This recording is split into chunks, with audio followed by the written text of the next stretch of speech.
Mr. Unpredictable.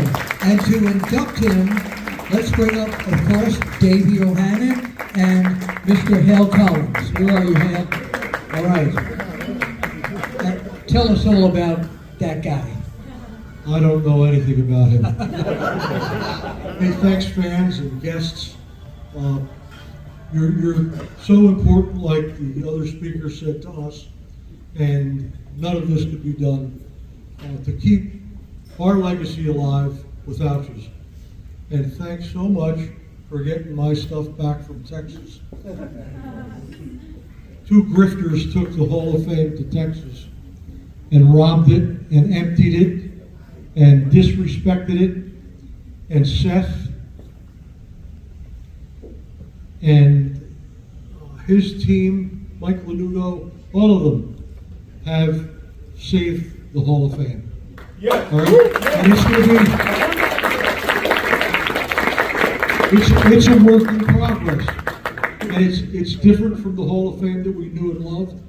I have to say that Tony Villano did a great job for 16 years. Yes. He did a really good job. But you know what? Time marches on. And Seth is putting this together step by step, and it's great. Anyway,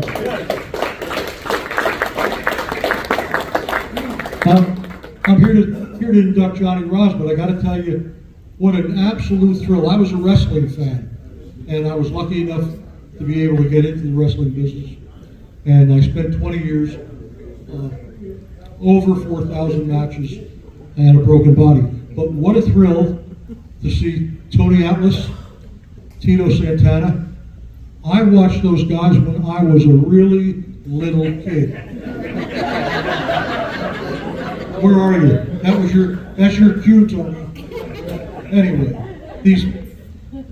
they're my friends, and they are legends in this business. They are legends in this business. Anyway, and Trish, I'm sorry, I was already gone. I was already gone. I'm so young. But I hear nothing but good things about you. I'll send you some tape. Anyway, the love and admiration I have for Johnny Rodz, I can't put it into words. I came into the business in 1972, and I started in Kansas City. Tito and Tony will appreciate this. You know, I bounced around. My first 3 matches were against guys that were unbelievable in the business. Joe Scarpello was the first one. A fellow named Luthez was my second match. And my third match was with a guy who knew how to wrestle just a little bit, Danny Hodge, okay? But I wasn't smart to the business. I wasn't smart because back then, there were no wrestling schools. There was nobody to smarten me up. The guys that were in the business weren't terribly thrilled about new people coming around, okay? So they protected it. And when we say protect the business, we say protect the business. You guys know what kayfabe means. You know, years ago, that was bad if you knew what it meant as a fan. That meant somebody made a mistake, okay? But anyway, I finally worked my way to New York, still not being terribly smart to the business. And I was in a tag team match on New York TV. It was myself and a fellow named Pete Sanchez, who was a great hand in the ring. Great hand. He was a friend of mine for a long time. The only addendum to that is we used to call Pete Sybil because he had about 50 different personalities. You just never knew which one was showing up. And on the other side of the ring was a guy named Dynamite Jack Evans. Yes. A great hand in the ring. Yes. Seasoned professional, and his partner was Johnny Rodz.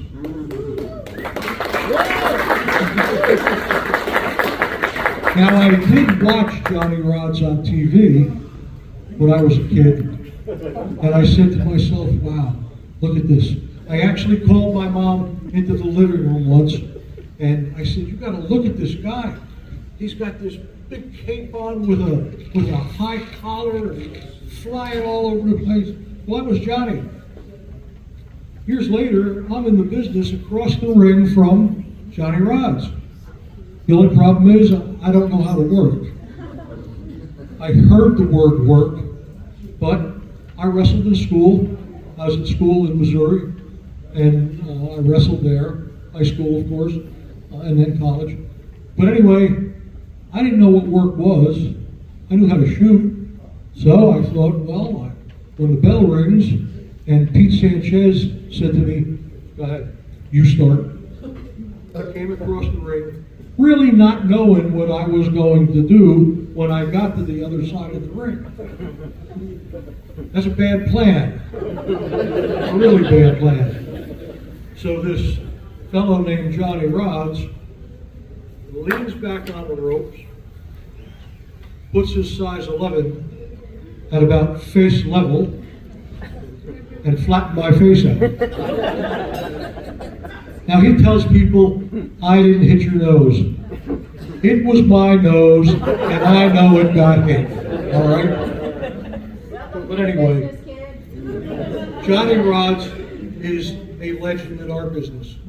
Like the other fellows said, if you came into New York, you went through Johnny Rodz. His training for the business wasn't a wrestling school. It was more like a survival test, okay? He was training with a guy named Barbaroa and a fella named Gotch. Oh boy, you're gonna get some, and a fella named Frank Martinez. And it was grueling training every day, come home all busted up. But I gotta tell you something.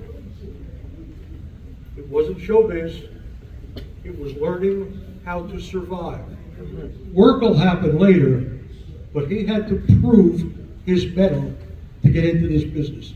He had to prove that he was going to have respect. He had to prove that he had the passion to be there. And he had to prove that he was going to keep up with these guys. Anyway, he did. He got in the business. His fourth match. Now everybody knows the importance of Madison Square Garden. All right? Another legend in our business is Tommy Rich. He and I were just talking about that. Yeah. And we were talking about what it's like to work in the garden. It's special. It's special. And there were people in this business that were absolute superstars that never got to do it. Johnny Rodz was in Madison Square Garden in his fourth match. Unheard of. Unheard of. The fourth match. The main event was Bruno Sammartino and Buddy Rogers. It was May 17th, 1963. Let me tell you something. That's big time. That's big time. The old Madison Square Garden. The marquee outside. 4 ropes. And I didn't work in the old garden, but the guys that did told me that the ring was a little bit softer than this floor. Okay? Not much.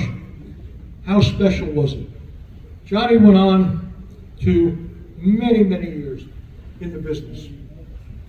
He was the test, like I said, for the people that came through New York. If he wanted to, he could have gone to any territory in this country. And I worked in a lot of the territories, and I know what Johnny Rodz would have done in the territories. He would have been the top guy. He chose to stay. I came back from Japan in 1976, I think, from a trip, and Johnny Rodz had taken the LA Battle Royal. That was also big time for our business. Big time. That's when you knew who was going to get a push. Johnny Rodz won the Battle Royal. You know who was in the Battle Royal? Who's always in the big Battle Royal? The Giant. Andre was there. Andre was in the ring with superstars from every territory, and Java Rook won the Battle Royal. Right? They didn't treat him right. He also was a businessman.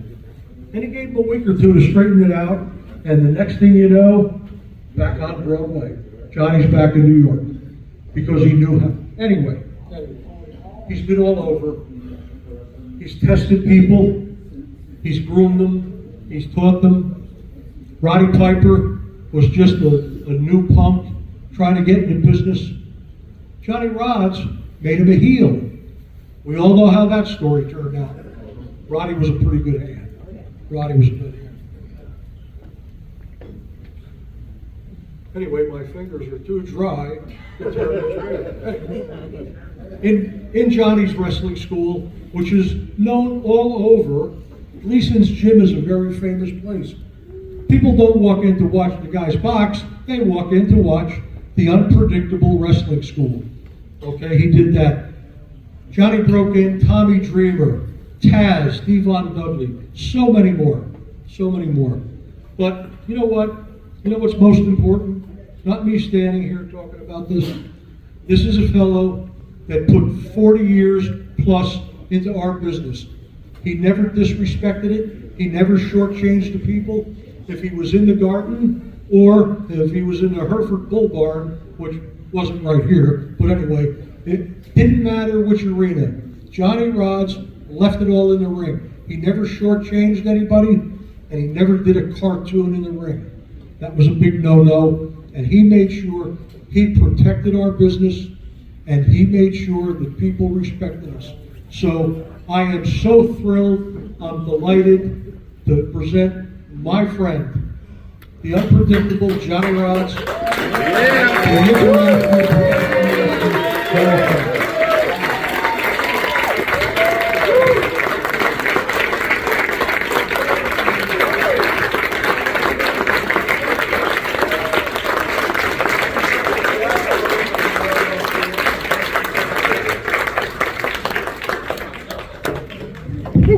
Well, it's going to be tough to follow up.